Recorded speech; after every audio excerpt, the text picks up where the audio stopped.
I need your help with something.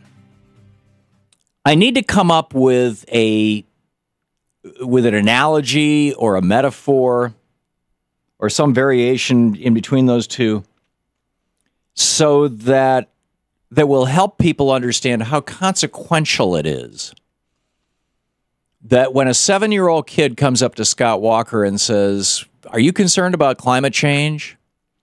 that rather than say, "No," or "Here's my concern," Scott Walker goes off on this rant about, "I was a Boy Scout kid."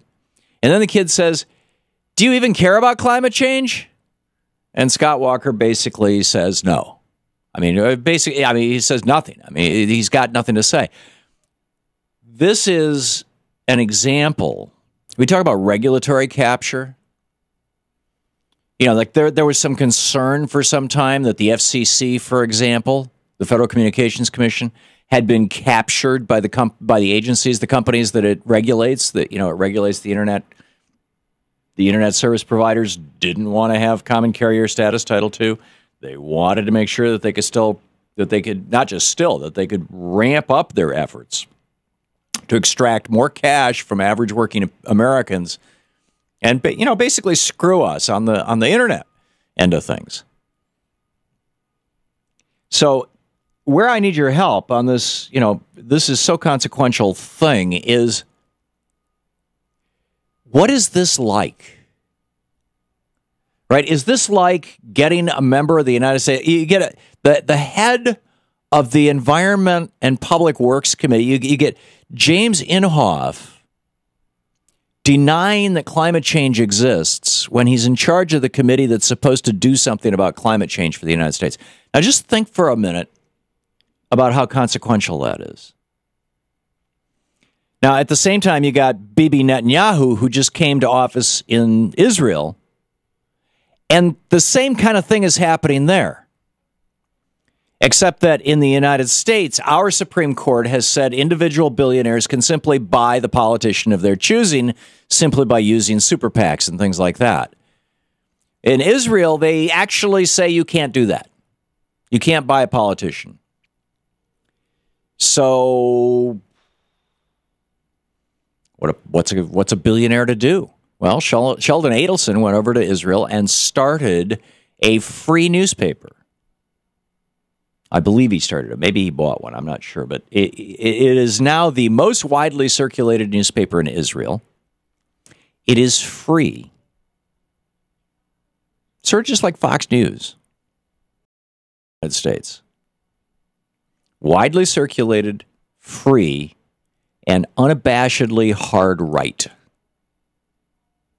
So Shelley Adelson actually won the election for Netanyahu, and he helped him here in the United States by apparently leaning on Boehner and friends and saying, you will make life good for Mr. Netanyahu here. And for that matter, Cotton.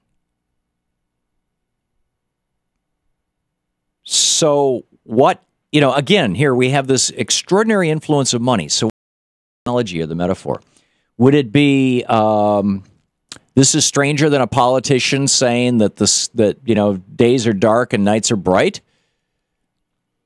Would it be, can you imagine if a politician got up and said, I don't think that tobacco causes cancer? Well, up until about 25 years ago, virtually all Republican politicians said that, and a lot of Democratic politicians said that. Because the tobacco industry had thrown all this money into this thing. If you haven't seen this movie, Merchants, it is astonishing. And it's really worth going to see. I sent a note yesterday to Louise and Sean saying, let's book these folks as guests. So I want to get them on and promote their movie because it's really amazing. But it's basically how the tobacco industry is doing this. So how do we communicate that to somebody? Consider if conventional wisdom. Okay, well, actually, there's some actual examples out there. Conventional wisdom is that climate change is happening. Republican wisdom is that it's not. Okay, or at least it's not caused by human beings. Conventional wisdom is that, 9/11 was caused by Osama bin Laden and Khalid Sheikh Mohammed and, those guys jacking planes and crashing them into the World Trade Center. But what if the Republican point of view was that, no, 9/11 was actually done by...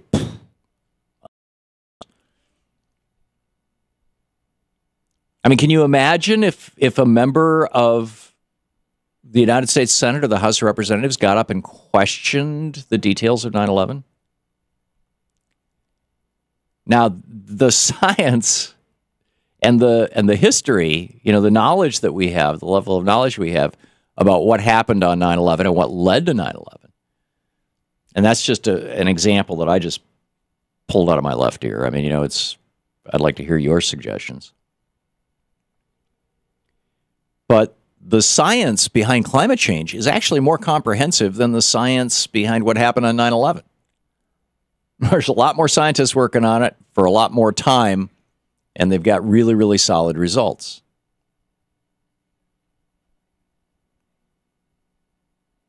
So you have now basically the end of American democracy. Right? I don't know how to define this beyond that. The end of American democracy. And then on top of that, we've got a lot going on. The House budget just said, the Republicans in the House, of course, Iowa is a farm state, and it's an early Republican primary state. The average farm income in the family income in the United States in general is around $50,000 a year. Average farm income is around $115,000 a year. The Republicans chose to cut farm support programs for poor people, largely children, specifically food stamps, by over $140 billion. Cutting farm supports, not so much. $1 billion over 10 years.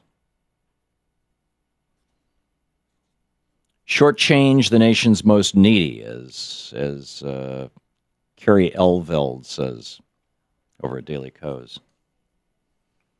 But do you get to the point that I'm making here?